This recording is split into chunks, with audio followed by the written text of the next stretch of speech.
Continuing education knows that at the end, students want to graduate, and we can help them do that because we take the time to really listen to their needs, and we understand all the different options that are available across the campus for them.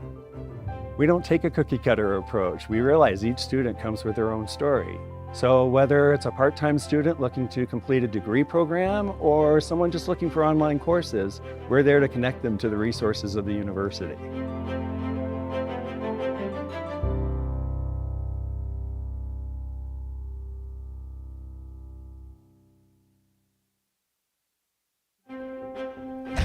Thank you all for being here. My name is Annie Margaret. I'm teaching faculty here at the University of Colorado Boulder. And for recording purposes, today is Wednesday, April 10th. It is 9:00 a.m. And this is panel number, 18036. Okay.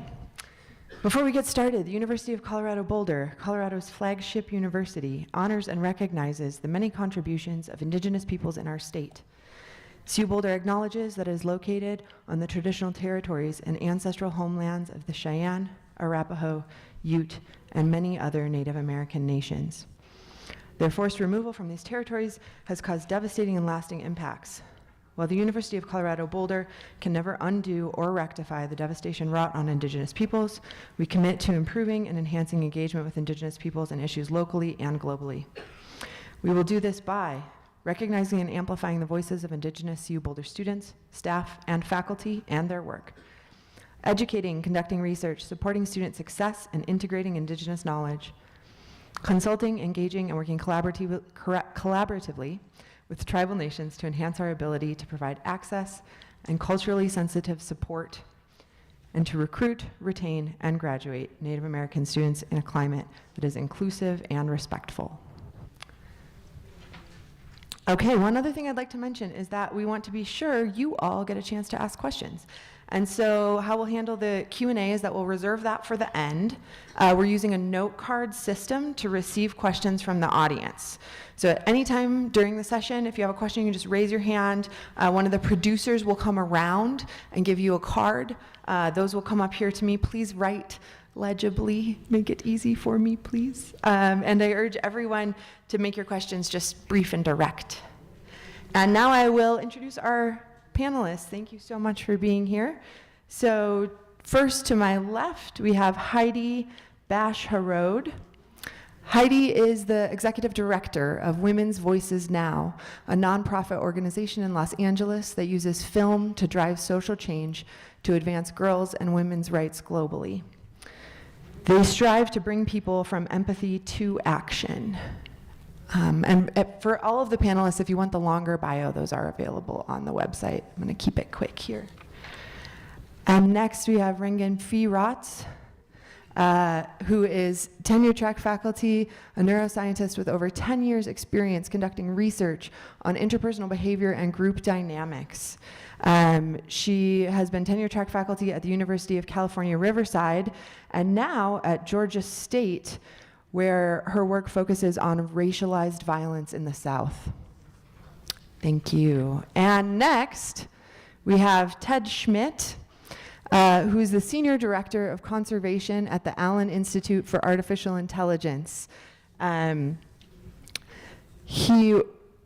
over 15 years, he has led efforts to bring appropriate technology solutions for a range of terrestrial and marine conservation issues. And Ted on our panel will be focusing on empathizing with wildlife.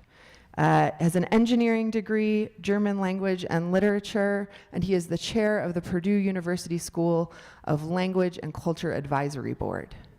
Thanks, Ted. And up next, we have Tai Tashiro, who is an author, psychologist, and relationship expert. Author of many books, and today he's going to focus on talking a bit about his book titled Awkward, The Science of Why We're Socially Awkward and Why That's Awesome. Okay, and so we'll start it off with just a little statement from folks running down the line here. So Heidi, can you talk to us a little bit about how you would define empathy and then the applications of that to your work? Yes, thank you, Annie. First, good morning to everyone. There are so many interesting panels happening right now, so thank you for choosing our panel and to take some time to explore empathy and how it can make our world a better place. I'm going to start by just telling a little story about how I first understood empathy and how this idea of, as I like to say, being able to walk around in someone else's shoes sort of directed my life journey. So I was 10 years old, and I was in the 6th grade, and we were assigned the book The Devil's Arithmetic by Jane Yolen, which is a fictional novel about the Holocaust, about lots of different experiences together. And from that, I understood that I had a grandfather who was a Holocaust survivor. I invited him to speak to my 6th grade class, and it was the first time I'd ever heard his story.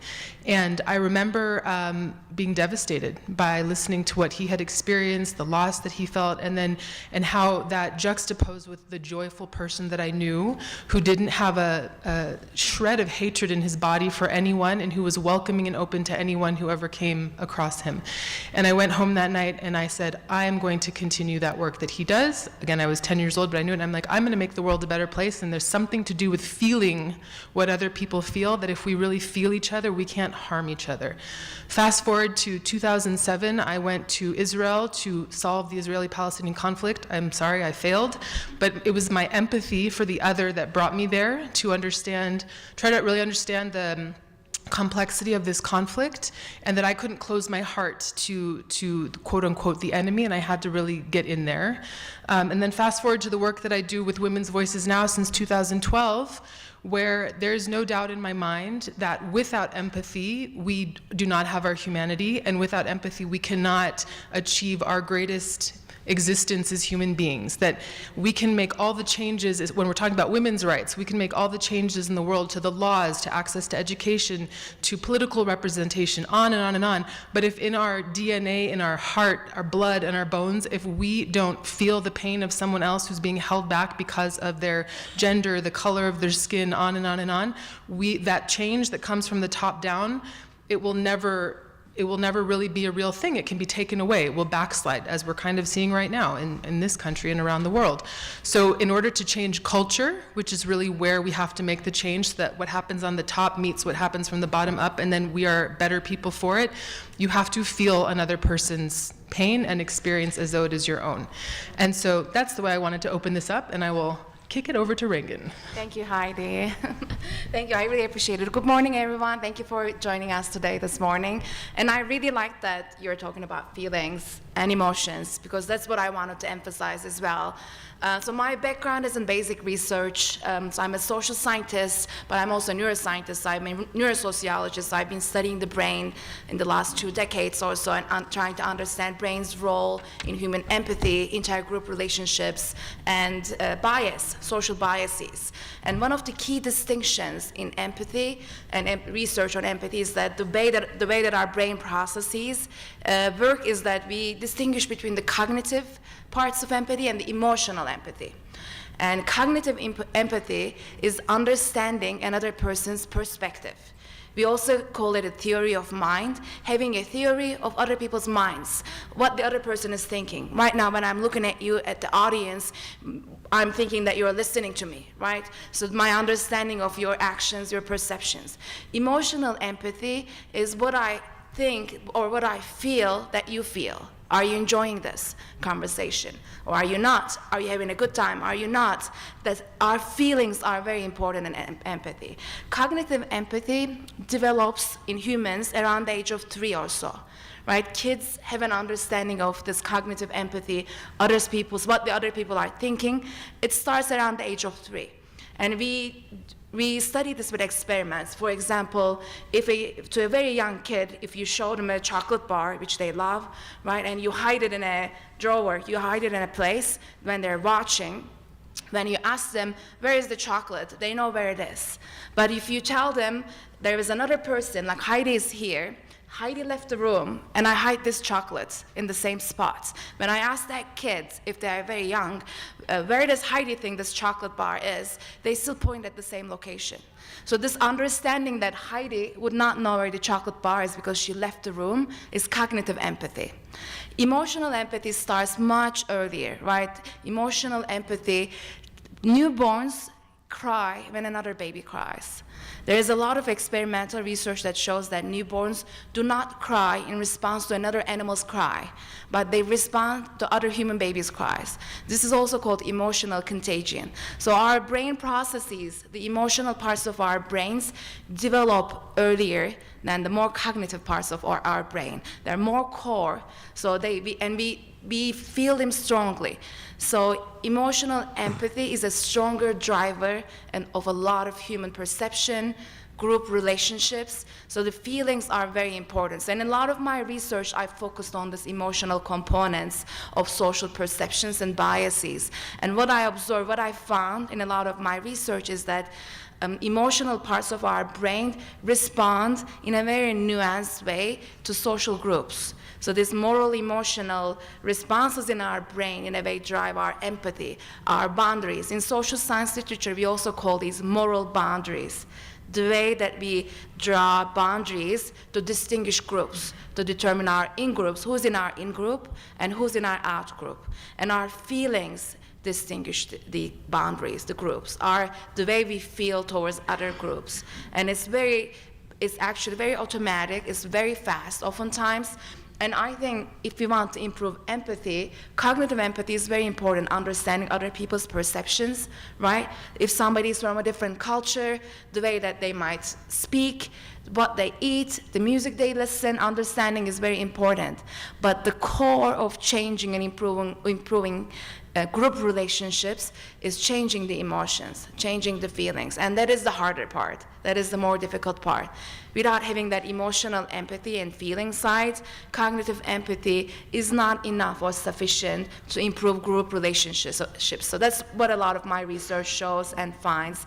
And it is our empathy for other humans, or lack of empathy, is also tied to our actual feelings towards animals. So I wanted to tie to that as well. Like dehumanization, for example. We talk about dehumanization because one of the key mechanisms, again, tied to moral emotions, is that for out groups, if people don't like other out groups, they see them as less of a human. And there are certain moral emotional brain processes are involved in that. So this is called dehumanization. So seeing them as less of a human, not feeling moral emotional feelings, not feeling sympathy, not feeling pride, or even guilt or embarrassment. So not attributing these moral emotions to other groups. And I think this might tie to our emotions to other animals as well, and how we feel about them. And I would like to give the floor to Ted.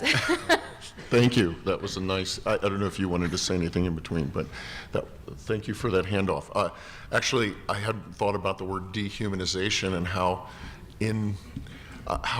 it's not the right word, actually, because we should have empathy for all living things. We were talking as a panel beforehand, and I asked who's hugged a tree? Like, who's literally hugged a tree? You should do it if you haven't done it. It's an emotional experience. It creates empathy. I had the good fortune last week to celebrate Jane Goodall's 90th birthday with her, which was an amazing experience. She told a story I'm sure she's told countless times about how Louis Leakey picked her to observe the chimps that she observed in Tanzania. I'm sure some of you have probably even heard that story. She was not a trained scientist. He specifically wanted someone who hadn't been indoctrinated in the orthodoxy. And she observed fear, she observed happiness, joy, emotion, tool making, all the things that we attribute to humans. And at the time when she did those observations, it was basically taboo to attribute those things to anything but humans, because humans were separate from the rest of the world and we were special. Unique.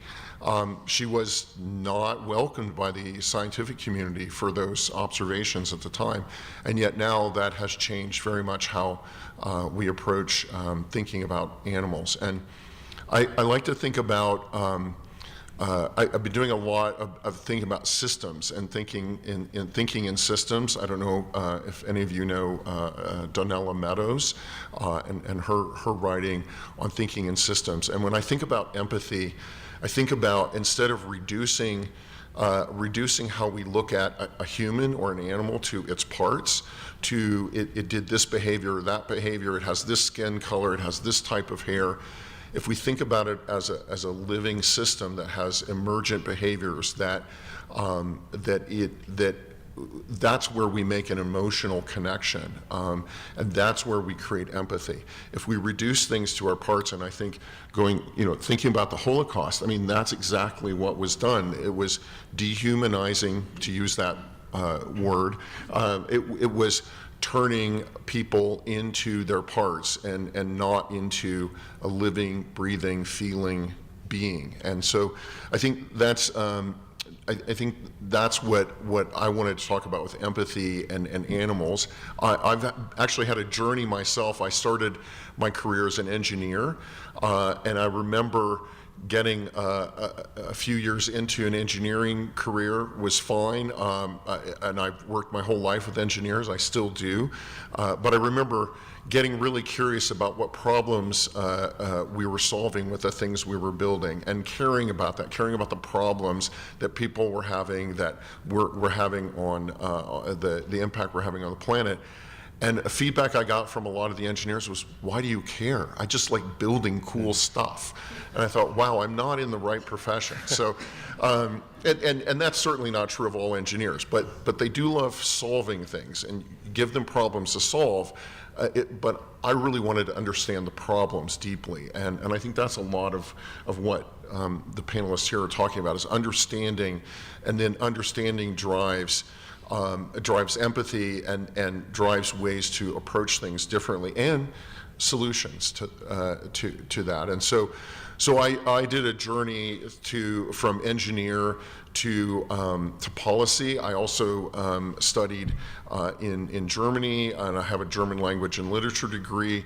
I have an engineering degree.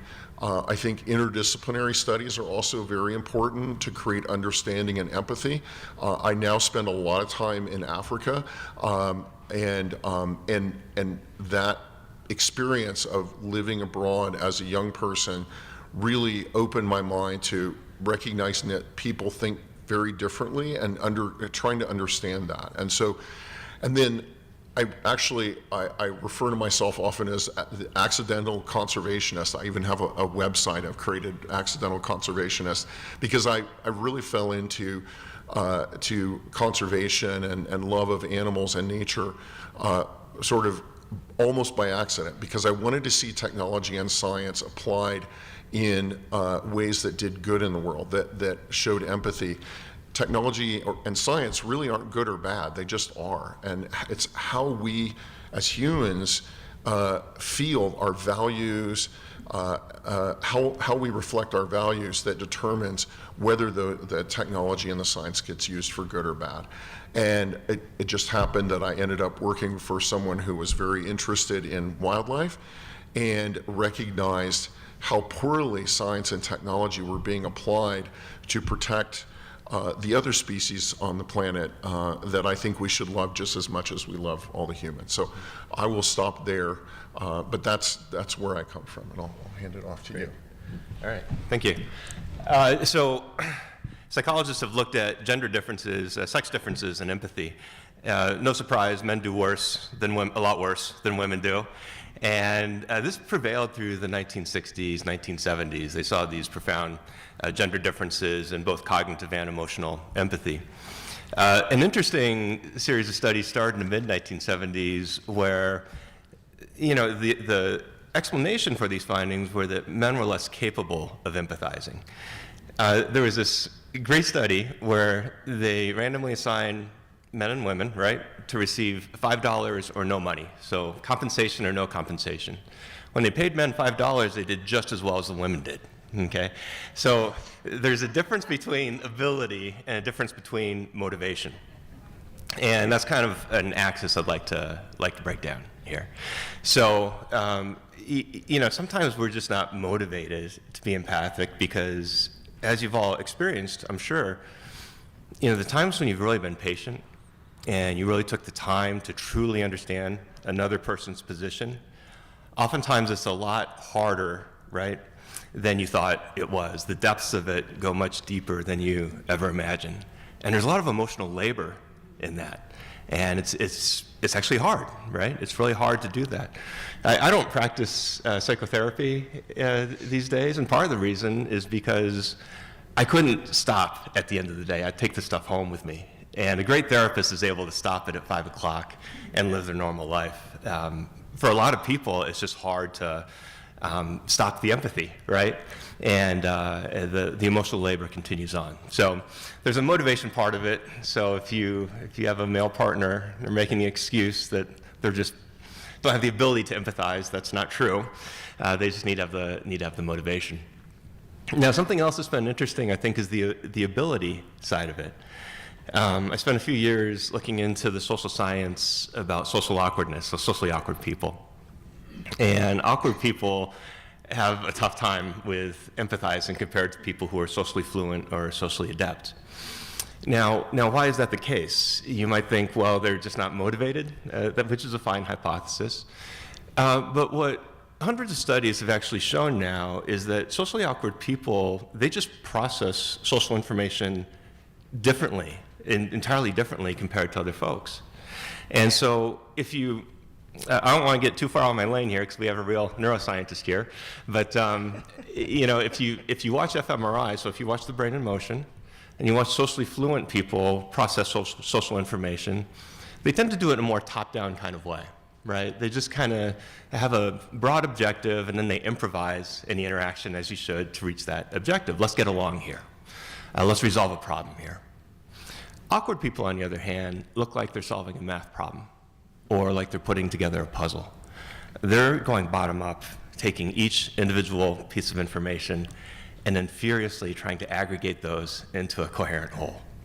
And if you love an awkward person, and you probably do, because they're about 15-20% of the population,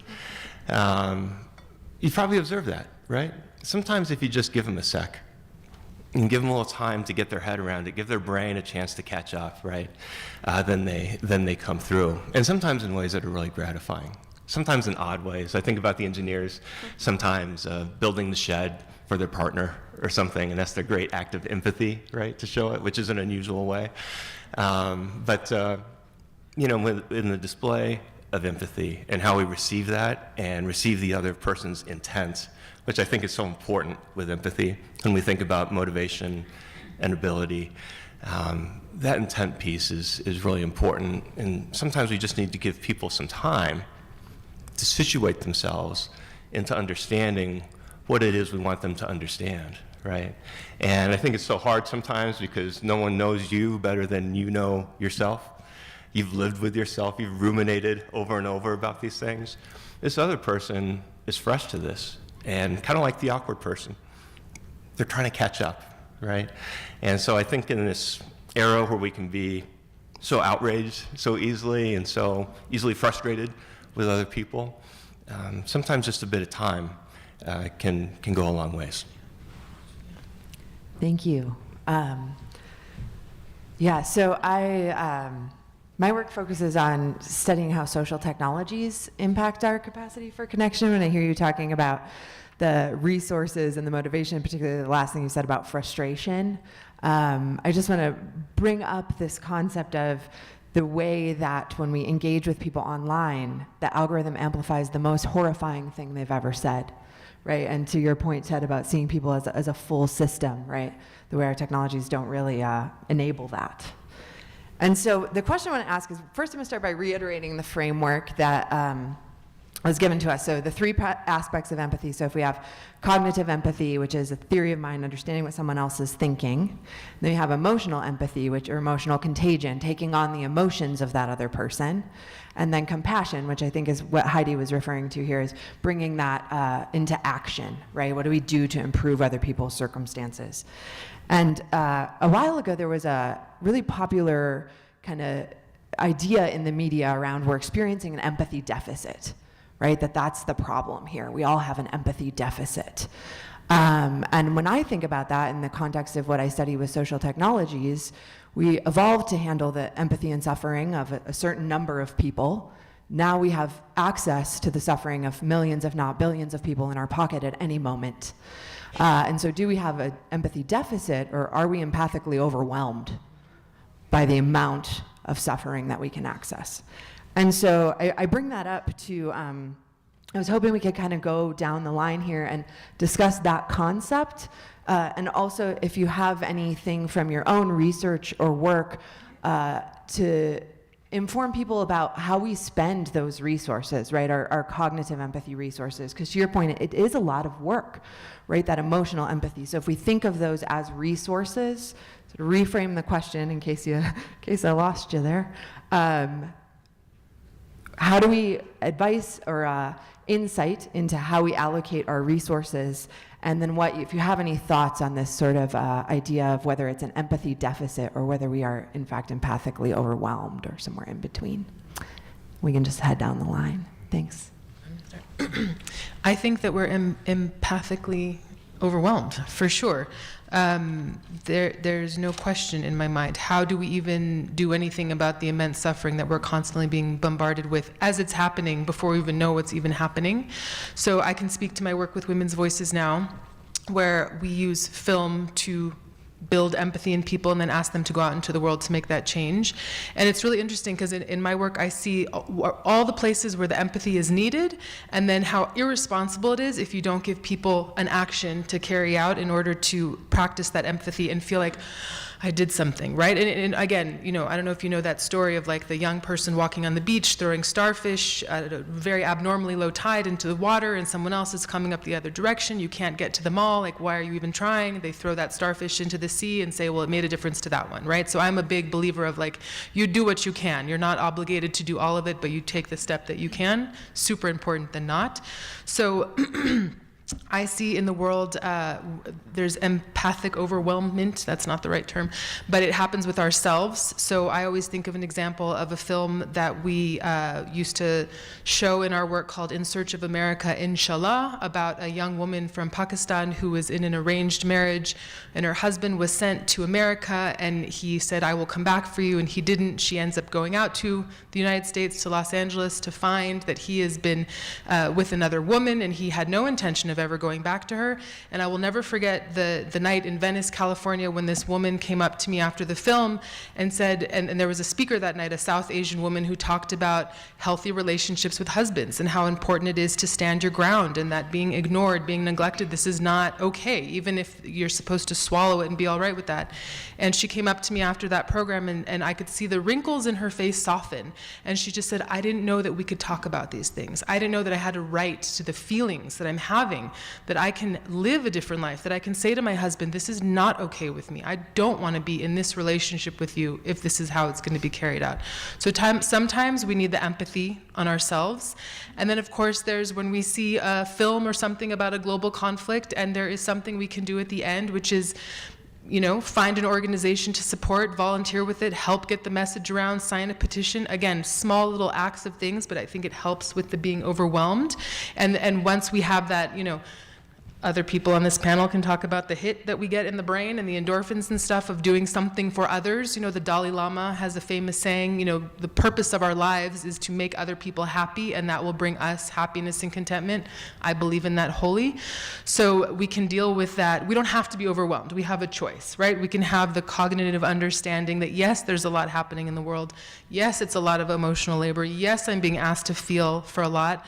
But what do I feel today I can make the most difference in, and what can I do to make a difference about that? And I do think, again, it's the responsibility of those of us who are asking for the people of the world to make the change to give very direct calls to action, or else it is totally impossible to handle all the misery that is happening today.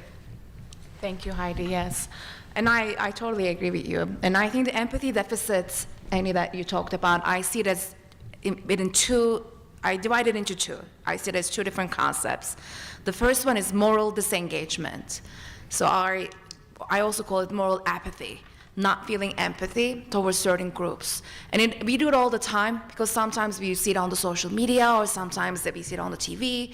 It's a group that might not be closely related to us. It might be another country, it might be another culture, a group that we're not interacting.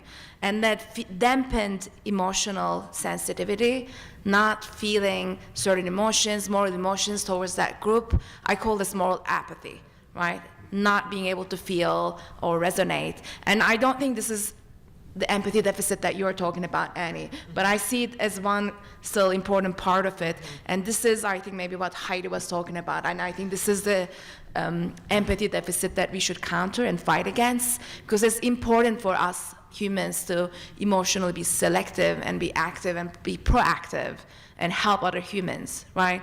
How do we derive value? How do we derive meaning from our lives? It's very important to have this intrinsic motivation and value and doing something good. There's a lot of research that shows doing good makes people happy. It helps us, it helps other people. So, and part of this is also countering this by reducing moral in-group glorification. So humans, we tend to glorify, we like our in-groups more. And that's a part of our normal ways that our brains operate. And we can change it by changing our moral groups, moral in-groups, by expanding our moral boundaries. So this is, I think, one side of it and one way of countering this moral apathy or moral deficit. But the other side of it is empathy or compassion burnout, right? Maybe this is what you were talking about more, that's being burnt out from compassion and empathy. A lot of nurses, first responders, especially during COVID, went through this, right? Helping other people, being on the ground, just so much empathy, trying to help other people. This might lead to compassion burnout, right? This might lead to exhaustion in the person over time, heightened stress, heightened cortisol in our bodies. And this is also important to manage too in your daily lives. If you have to be compassionate, if you are working and helping other people all the time, you also need to take care of yourself. And one strategy for this could be disengagement from time to time. Not all the time, but maybe certain times.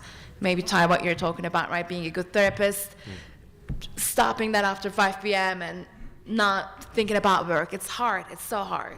But being able to do that. So there are different emotional strategies for that. But sometimes keeping a distance from certain stimulants might help with that compassion burnout as well, especially with social media or other information. And I do it. There are certain things I can't watch. I can't look. I'm overloaded. And it's okay to sometimes just shut it off. Look at yourselves. Practicing mindfulness, for example, mindfulness and meditation for yourself. And that helps in the long run your connection with other peoples. So it doesn't mean detaching from the world, but just leaving some time for yourselves. So that would be one resource or one strategy that I would recommend, I think, helping with compassion burnout.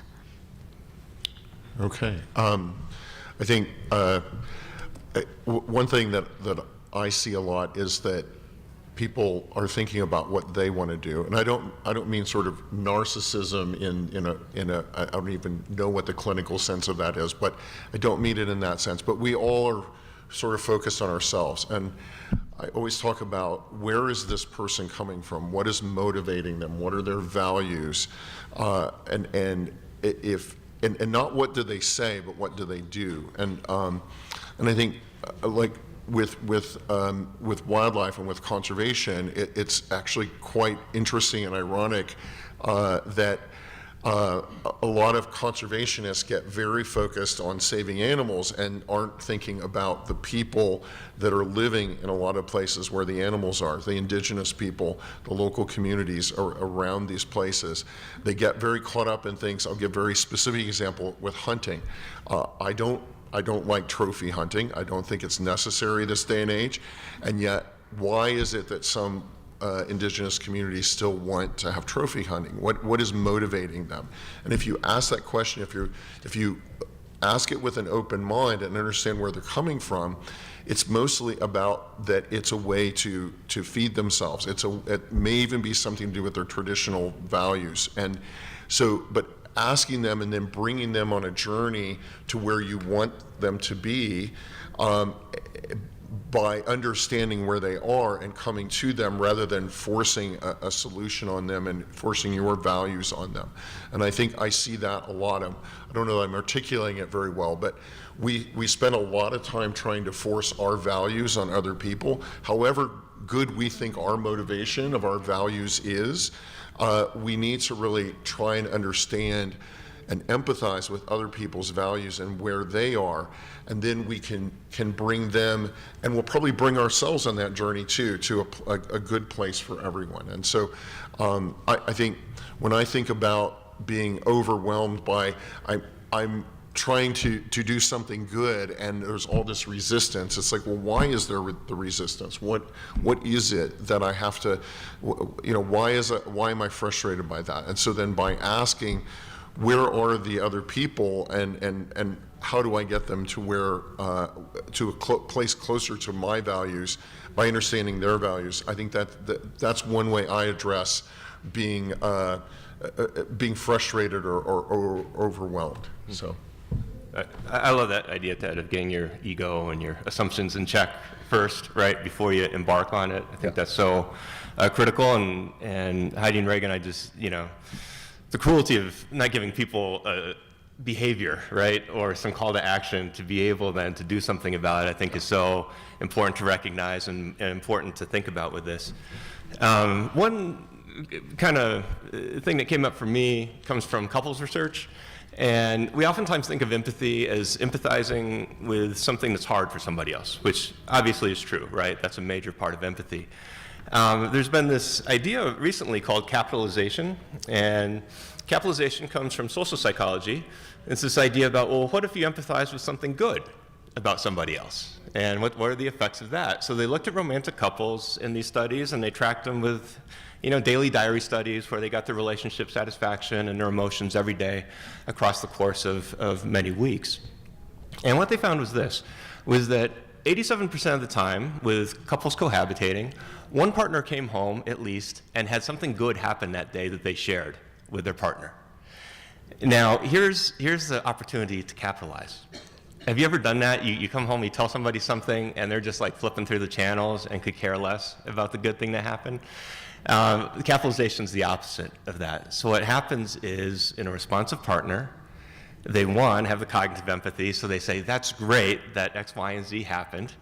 But importantly, their emotional response, the emotional empathy, had to match the intensity of the person who was the sharer. Now, when they capitalized on these positive events like this, the effects were tremendous. They were just as good as empathizing with negative information that the partner shared. Interestingly, they provided boosts not only that evening, but also 3 days later, and there were lagging effects 2 weeks and 3 weeks later. So, this idea of building positive resources through empathizing with things that are good that happen in the world and good that happen with people might be one way to balance out some of that fatigue or some of that burden, emotional burden that we can feel with empathy. And you all know what that's like, right? Isn't it nice when you share something with somebody and they're just so pumped and psyched for you in a genuine kind of way? So I think maybe broadening our view of what can be empathized with is one other technique that we could use. Thank you. That is such good advice. I know exactly what you're talking about, Ty. Thank you. And I also wanted to say something to your point. This is a story I love to tell in class, and I think it's pertinent here, so I'm going to indulge myself for a moment. This idea of our in-group and how we can change that to include more humans, and you were speaking to the meditation practices. So there's actually, are you familiar with Liverpool and Manchester United? If you're not, this is a very iconic rivalry. And so the concept of priming who our in-group is, and so the way they do this study is they have people come in and they think that the experiment is to write an essay. They say, please write an essay about how much you love Manchester United. And then we're going to evaluate your essay. And so they sit and they write their essay, and they go out, and there's a guy in a Liverpool jersey who's fallen and twisted an ankle. And they see how many people now will stop and help the Liverpool guy. I don't have my notes in front of me, but it's something like 30%. And then they do the same experiment, and they say, write an essay about how much you love soccer, football, if you're not an American. And so they write their essay, and then they go back out again, and now there's the Liverpool guy again. Now something like 90% of people stop to help because they've primed themselves to believe my in-group is all people who love football as much as I do. It's not just my team. And I like to tell this story because I think it's a really good example of what you're talking about, where we can actually do practices to change how we're viewing who our in-group is. Thank you. All right, well, we'll just start with some of these. I don't know, they came here. Let's do it. Okay, let's see what I can do here. How about the need to help individuals develop empathy for oneself? And I'm going to paraphrase here a little bit so sort of the self-compassion question. Awareness of their thoughts and feelings and their connection to themselves. This looks like this comes from someone specifically interested in K-12 and relationship education. So I think maybe we'll do Ringen and Ty for that one, it sounds Okay. like. Yeah. Well, that's a really interesting question. And anybody else is welcome to hop in too. I'm just trying to. Yeah. So I'll tell you my initial reaction to that. I like that the K through 12 was emphasized there, because my initial reaction for adults was I don't think we need to think about ourselves any more than we do. We're such a self-focused age right now. It might be detrimental. But for kids, I think especially because kids had the COVID thing, which certainly we're seeing now has had an impact on their social development and their psychological development. And it's hard, right? Because that old adage of the defining ourselves a bit through how other people see us is, it's not totally true, but it's certainly partially true. And so kids were isolated and didn't have this chance to bounce their self off of other people and get reactions to that. So, yeah, I don't know how you, but I guess the thing is this, I don't know how you make that up. And I don't want to be overly pessimistic about this, but one thing that I've heard from folks when I've been at schools lately is that there's a fearfulness and a reluctance to put the self out there for other kids to see in full. And if that's going to be the case, there's no way out, right? And so it's this really delicate time, I think, for kids. How do we encourage them and not force them in a safe kind of way to put themselves out there when they missed like 3 years of an opportunity to do that, and then all the trepidation and anxiety that comes with that feeling, right? For those of us who didn't have to go through something like COVID, and we went through high school just normally, it was hard enough putting yourself out there, and think about all the anxiety that came with that. So, I think sometimes we just try to forget that whole thing ever happened. I understand why that's the case. But one place we can't afford to do that is with kids, because I think the data very clearly shows that we need to take some time to be very empathic for what that was like to be 7 years old, and miss out on those things. So, yeah, it's a great question for us to think about. Okay. This is a great question, and I have two things I want to share on it. One, on Monday, I'm doing a Holocaust curriculum at my children's day school, and I'm teaching 5th, 6th grade. It happens to be all boys. And the topic was actually empathy, and I am teaching the Holocaust in a different way, which is that learning about what happened, but then what are the superpowers that we need to develop in order to fight such forms of hatred? And one of those superpowers is empathy. So for them to understand what is empathy, I asked a few questions. And the first one was 2 parts, which was journal and write down a time when someone did something that hurt your feelings. What was it? And what were the feelings that you had? And all these boys, 10, 11 years old, and I said, can anyone share what happened? None of them would share what happened to them. And the shame, I felt terrible, right? Because here I am, a teacher trying to empower them to be empathetic. The shame that I could see in their faces, they all had something, obviously. Someone was mean to them. None of them would share what happened. I said, okay, pause, take a breath. What did you feel when when this mean thing happened to you? And there was sadness, disappointment, anger, frustration, and I was like, that's it. Like, so let's remember those feelings. And then I eventually tied it, do we ever want to make anyone else feel badly? Like those feelings you just described. So that was a really, it's hard for young people to be vulnerable with their feelings. And there are practical ways to get them in touch with them, like journaling, and they don't have to share them. But that act of writing down something and reflecting on it, being asked by a trusted adult to do so, there was a lot of power there. I saw there was a little bit of a shift and a transformation, and they felt their feelings. Like that was, especially for boys, that was really important. And I think that was a success in that lesson. I would say, there's a little plug for Women's Voices Now. I'm sorry, but it will be very practical and useful, especially if anyone in the audience is working with teenagers, ages 13 to 18. We have a program called Girls' Voices Now, where we have teenagers make films about the issues that matter to them, 14 to 18-year-old girls, and especially the films that came out of the COVID summers, because we went online. It was a lot about self-image, social media, looking at yourself on the screen and what you see, all those different things. Film is such a powerful tool for everyone to feel their feelings, because it's one step detached, right? Like, it's other people having those feelings that you see yourself reflected in that mirror. So if you're looking to help young people, I would go to Girls' Voices Now on the Women's Voices Now website and look at the films and see what young people, so here's my call to action. Go watch those films and see what youth you can bring them to, because I've seen the power of the healing and just opening up even channels between those young people and older people who are in their orbit, and that dialogue between those of us who have been around a bit longer and those who are younger is also very empowering for those youth to be seen, felt, heard. They need empathy for themselves, and we have to be able to empathize with them, and them having that channel back and forth is often the key to that transformation that they need to carry on with life and be successful. Anybody else? I'm just going to add really quick that, so in a research study, I'm working with colleagues at UC Riverside, we're researching pre-adolescent Latina girls and their brains over time. How does it change, especially in relation to symptoms of anxiety and depression? So one thing we're looking at is that the effects of parental socialization, how do parents communicate with their kids, what do they tell them socially, not just educationally, not what they learn in school. And one thing that we see is that kids' brains are very malleable. They change, they're very plastic.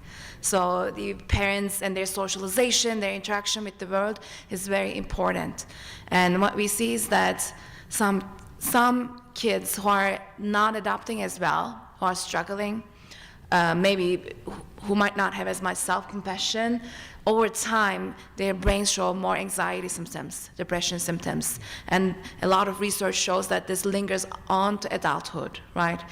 Childhood brain affects our adult brains, so the way that our brains respond.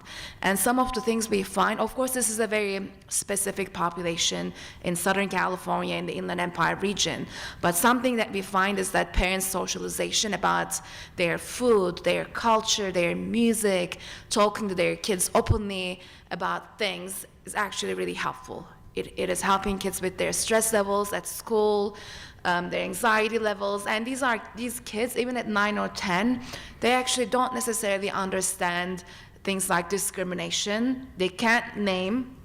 When we ask them, what is your race? Sometimes they're not black, but some of them say I'm black, some of them say I'm white.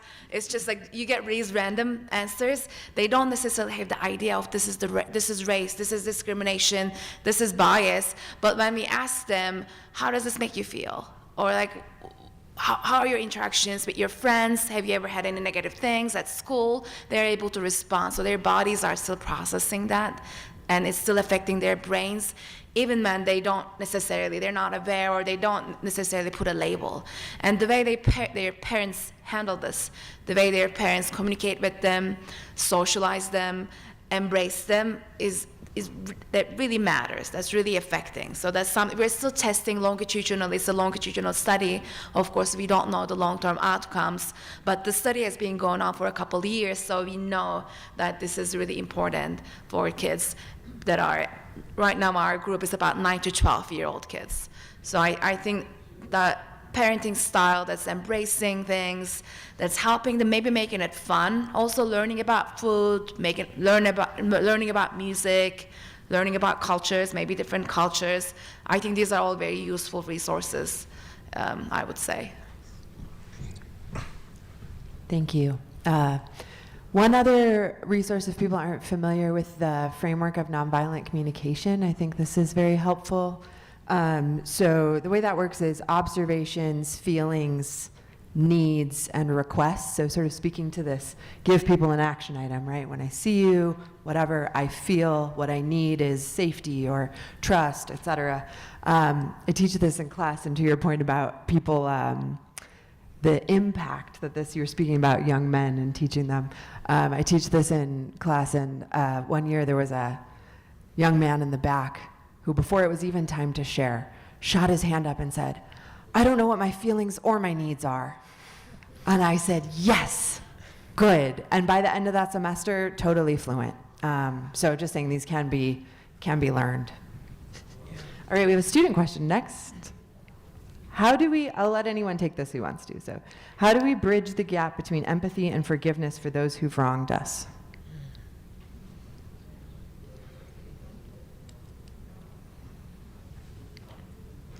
Can we define forgiveness? That, to me, that I struggle with the meaning, the definition, I mean. So how would we define forgiveness?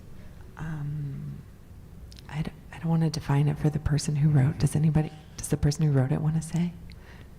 Well, I guess just more my question was moving to a point, like we can have empathy to a certain point for someone, but for those who have wronged us or we have like really trouble, maybe moving past it, like in a way that we can interact with them in a way that it's not filled with hate.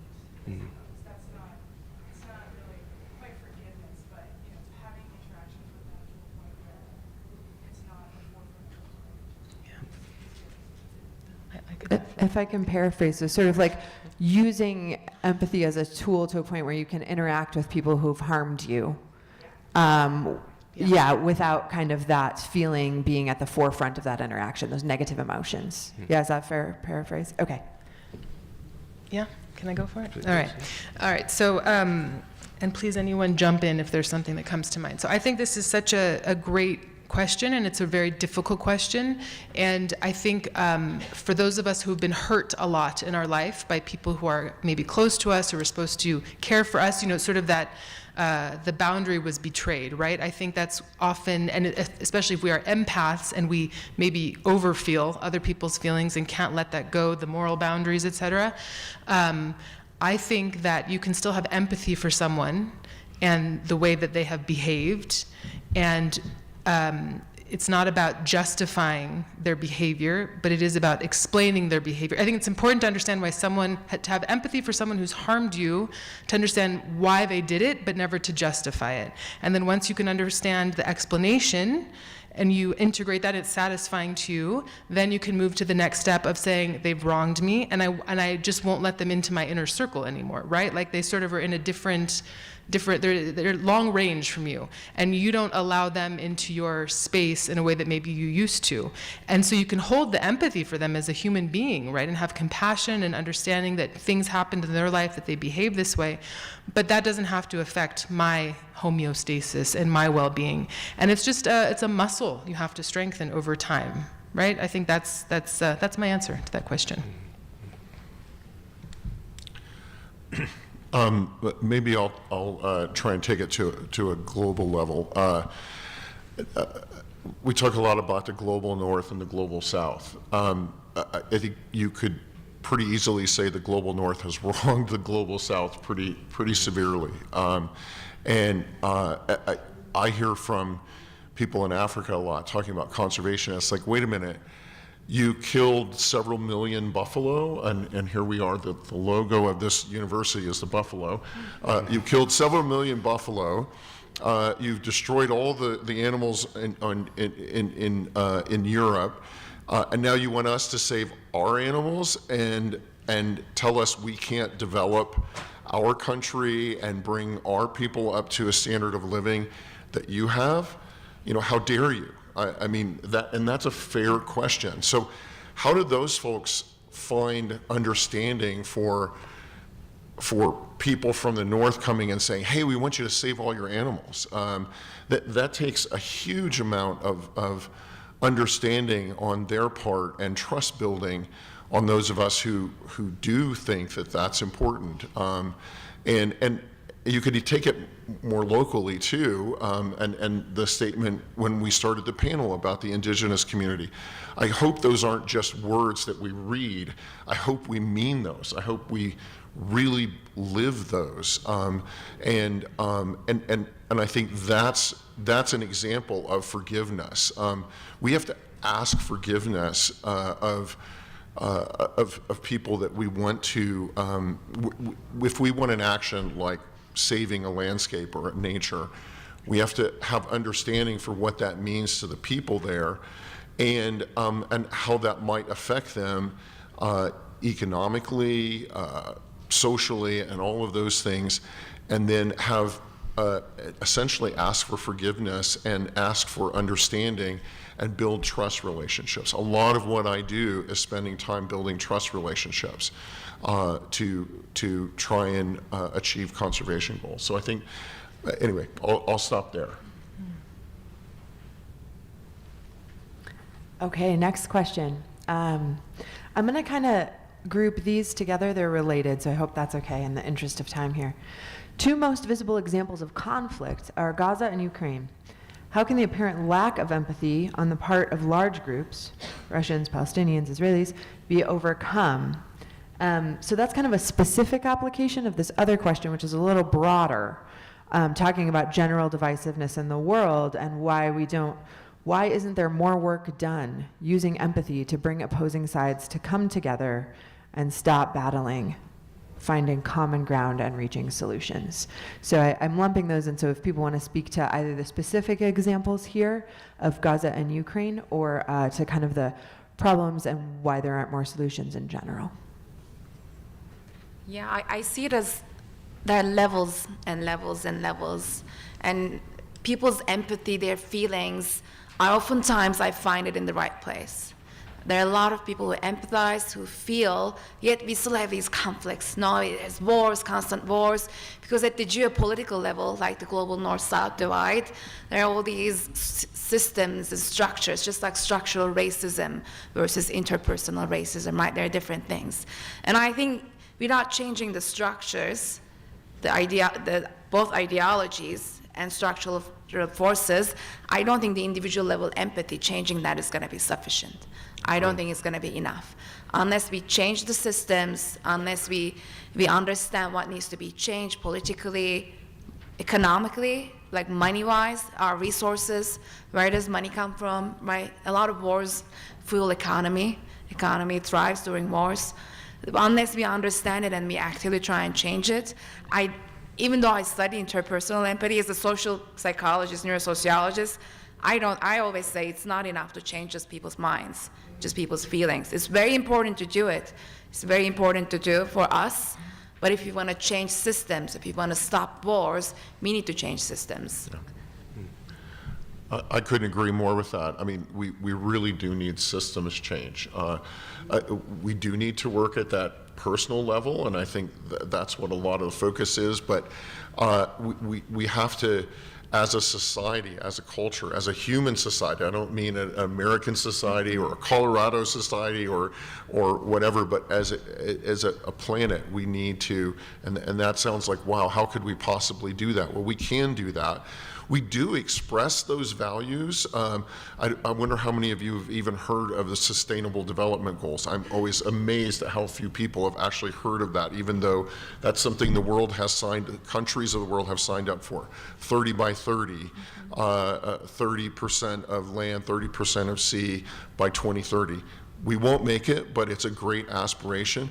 That's an expressing a global human value that we're empathizing with the planet, that we think that's important not only for our relationship with other species, but for ourselves. And yet, most of the actions, there are people working really hard to achieve those things, but there are many more people and our systems, or particularly our economic system, that are not set up to achieve those goals. In fact, they're working counter to those goals. Even though we've gotten together as a global community in global forums and said this is what we want to do, we're not including other people who have very different goals that are not going to lead us to achieving those goals. And to me, that's empathy writ as large as it can be writ. So,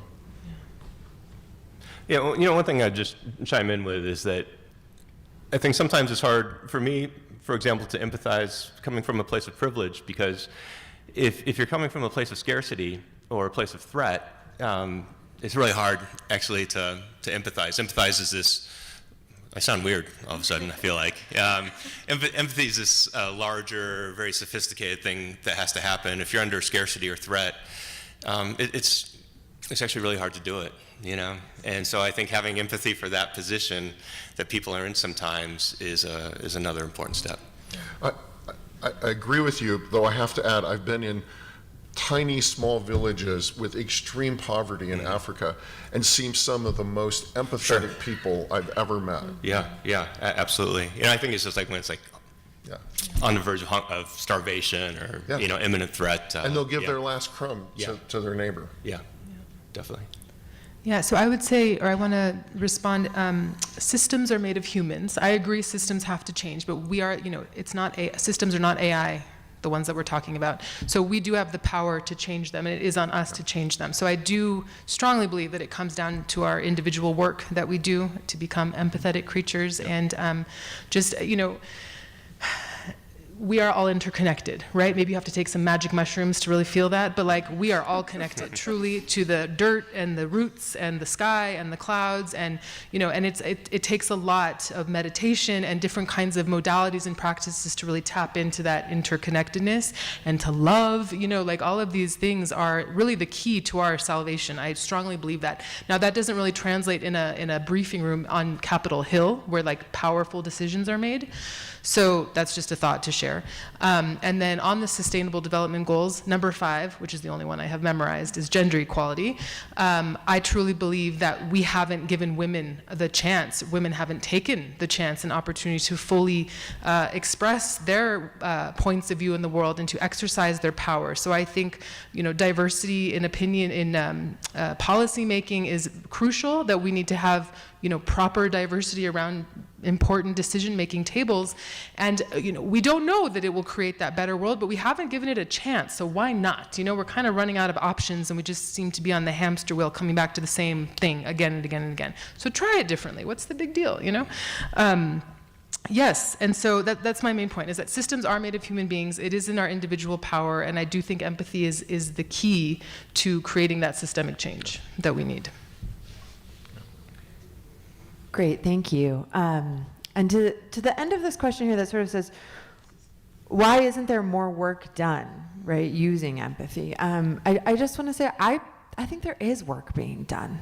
There are a lot of really amazing organizations, and I won't list them all, and I'm not a paid sponsor, but I just wanted to bring that up and then maybe use that to fuel a question for closing. I've been thinking about what Ty said about how good that feels when somebody's enthusiastic about your joy and the joy of empathy, right?